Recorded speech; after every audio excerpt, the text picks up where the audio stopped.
சாய் பக்தர்களுக்கு என் அன்பு வணக்கங்கள். ஓம் சாய்ராம். என் அன்பு குழந்தை, உன் துணை இப்பொழுது யார் பிடியில் இருக்கிறார் என்பது நீ தெரிந்து கொள்ள வேண்டும். அதனால்தான் நான் உன்னை தேடி வந்துள்ளேன். நான் இப்பொழுது கூறும் அடையாளம் சரியா என்று பார். உன் துணை உன்னை மறந்து யார் பிடியில் இருந்து கொண்டிருக்கிறார் என்று வெகு காலமாக உனக்குள் ஒரு குழப்பங்கள் இருந்து கொண்டிருக்கிறது. இதற்கு விடை கூறத்தான் வந்தேன்.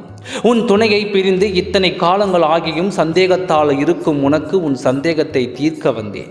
நீ அழுதது மட்டும் இல்லாமல் உன்னை சேர்ந்த உறவுகளும் உன்னை பார்த்து அழுது கொண்டிருக்கிறது. என் குழந்தையின் வாழ்க்கை எப்பொழுது சரியாகும் என்று, யார் வாழ்க்கை எப்படி போனால் என்ன, யார் வாழ்க்கை எப்படி நாசமாக போனால் என்ன, நான் சந்தோஷமாக இருக்க வேண்டும் என்று நினைத்து அவள் இப்பொழுது உன் துணையை அவள் பிடியில் வைத்திருக்கிறாள். அவளை பற்றி நீ தெரிந்து கொள்ள வேண்டும் என்று என்னிடம் கேட்டாய். அதனால்தான் அவளுடைய அடையாளங்களை நான் கூற வந்துள்ளேன். இப்பொழுது வேண்டுமானால் உன்னிடம் இருந்து உன் துணையை பிரித்து விட்டோம் என்று அவள் சந்தோஷமாக இருக்கலாம். ஆனால் ஒரு நாள் நேருக்கு நேர் பார்க்கும் பொழுது அவள் படும் பாட்டை நீ கண்களால் பார்க்கத்தான் போகிறாய்.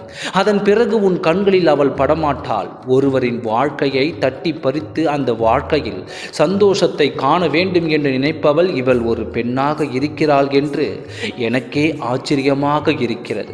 யார் வாழ்க்கையும் பிரித்துவிடக்கூடாது, யாருடைய அழுகைக்கும் காரணமாகிவிடக்கூடாது என்று எல்லோரும் இதை மட்டும் கடைபிடித்தால் யார் வாழ்க்கையிலும் எந்த பிரச்சனையும் வராது.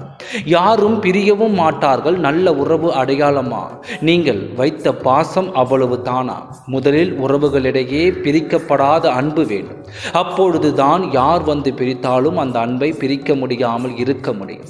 யார் வந்து பொய்யான வார்த்தைகளை பேசினாலும் அதில் மயங்கித்தான் வாழ்க்கையை இழப்பது சரியில்லை. இதை முதலில் புரிந்து கொண்டால் எல்லோரது வாழ்க்கையும் பத்திரமாக இருக்கும். நான் சொல்லும் அடையாளம் சரியா என்று பார். உன் துணை தன் கைக்குள்ளே வைத்து இருக்கும் இவள் சற்று குள்ளமாக இருப்பாள். அவளை நீ அடையாளம் கண்டுகொள். உன்னை விட சற்று உயரம் கம்மியாகவும் உனக்கு மிகவும் நெருக்கமான உறவாகவும் தான் இவள் இருப்பாள். அவளை விடட்டி அடிப்பேன். நம்பிக்கையோடு காத்திரு, நல்லதே நடக்கும். ஓம் சாய்ராம். நன்றி, வணக்கம்.